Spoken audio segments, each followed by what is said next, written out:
What's up, football family? Welcome to the Fantasy Football Show. I'm your host, PL Culture.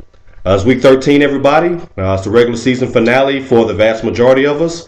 It's been a great regular season so far. Hopefully, everyone is making that playoff push and looking forward to getting into the playoffs. Now, if your league is like mine, there's several teams still fighting for those final few playoff positions, and I'm going to give you some advice to help get you over that hump. Now, with most of our teams, all of our stud players, first 4 or 5 round players, our lineups are pretty much set. Pretty much across the board. Most of the heavyweight players are injury free.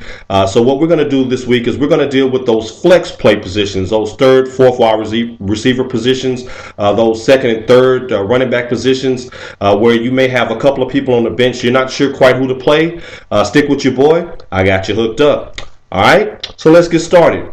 Now, if you have your lineup set and you're kind of up in the air about who to play on your flex position or at that third or fourth wide receiver slot, you may want to take a strong look this week, starting out with Felix Jones, running back of the Dallas Cowboys. Now, Jones has recently been on a tear, racking up over 335 total yards from scrimmage in the last 3 games. Now, that was in a 50-50 time split with starter Marion Barber. Barber will be out this week with an injury, so Jones will get the start. He will get the bulk of the carries, and he does benefit from a favorable matchup this week. Now, the Cowboys will be taking on an Indianapolis Colts defense that's given up 136 yards a game on the ground and 7 receptions to the running back position. Now, anyone who's followed Felix Jones throughout the season knows that he's definitely a home run hitter, and he's definitely very active in the passing game, especially with interim coach Jason Garrett on board. We all saw his 71-yard scamper on the screenplay against the Giants that pretty much sealed that game, and they're very active in the passing game as well. He was very active in the passing game against the Saints on Thanksgiving Day. So look for this to be a very favorable matchup for you. Now, if you're looking for that third, fourth wide receiver slot to be filled this week, one person you may want to take a look at is Derek Mason. Now, if he's stashed deep on your bench, you may want to blow the dust off of him and get him in your lineup this week.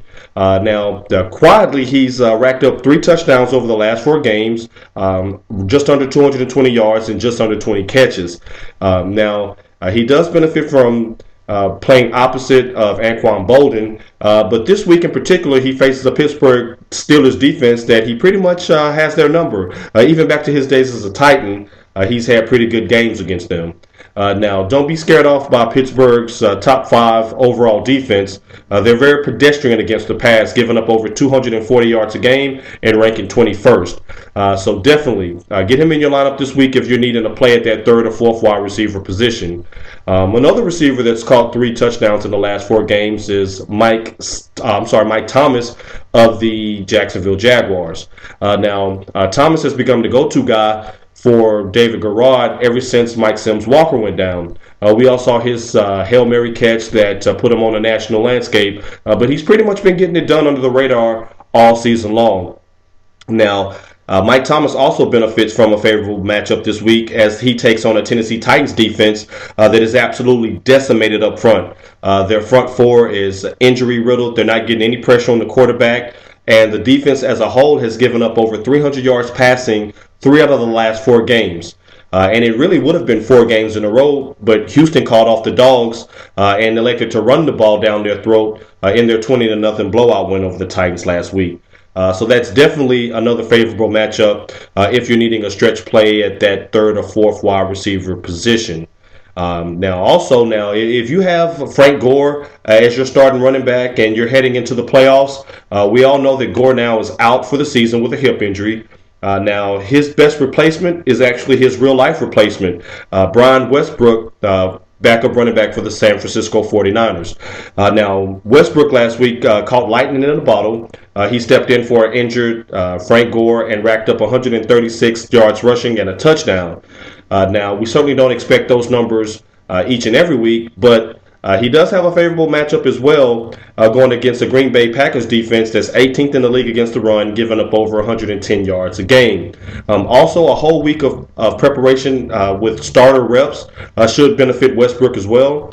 We all remember his days back as a Philadelphia Eagles running back, where he was very active in the running game and the passing game. So look for Mike Singletary and the offensive coordinator to get him involved in all facets of the offense this week. And if you're down Gore, he's pretty much your best waiver wire option this late into the season.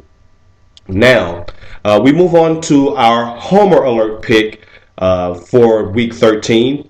Now, if this is your first time watching the show, again, shame on you. We've been here giving you the goods week in and week out. However, if this is your first time watching, welcome. Let me explain to you what that is. Now, your Homer player is the player that you play week in and week out, regardless of the matchup, because of A, who he is, and B, where you drafted him, presumably in the first couple of rounds. Now, if you are an owner of Pittsburgh Steelers quarterback Ben Roethlisberger, please be on alert this week. Now, of course, he is a game-time decision, listed as questionable this week with a foot injury, but we're not even going to address the injury. Now, the Roethlisberger did address the media and advise that he will start this week against the Baltimore Ravens on Sunday Night Football, but even if he's 100% healthy, please be on alert. Pittsburgh has been a brutal matchup for him over the years. In fact, over his career, 9 career games against the Ravens, he's thrown 15 touchdowns and 10 interceptions. Now, this edition of the Ravens defense, once again, is in the top 10, actually 7th overall against the pass, giving up just 205 yards through the air. And typically, their matchups have been ground and pound, physical, bruising, low scoring, test of wills type matchups. Now, that type of matchup does not favor Ben Roethlisberger throwing the ball 25 to 30 times a game. Now, of course, if you're fighting for a playoff spot and you must win this week, it may be very tempting to not bench Roethlisberger. But if you have a backup that has a favorable matchup against a weaker defense that's giving up more passing yards, and he has more of an opportunity to get completions, especially if you're getting points for completions, you may want to strongly consider that. All right. Now, again, it's week 13. It's the final week of the regular season. In my personal league, we have 4 or 5 teams battling for 3 spots. So it will be settled this weekend. I certainly wish each and every one of you luck this week. In closing, as we always say, life is a sport, so always play to win. It's your boy PL. I'm out. God bless.